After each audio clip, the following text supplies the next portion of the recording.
Want to learn how to create a twin effect in VideoStar? In this video, we'll show you how.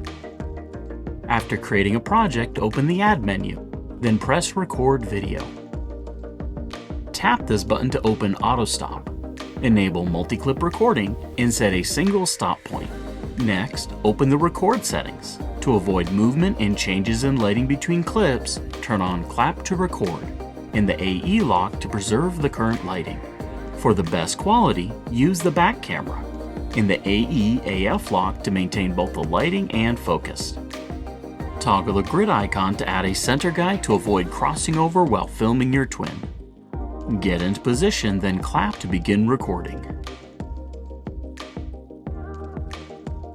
After filming the first clip, avoid moving the device. Reposition yourself, then clap to record the second clip. After recording, you'll be brought to the edit screen. There are a few ways to combine the recorded clips.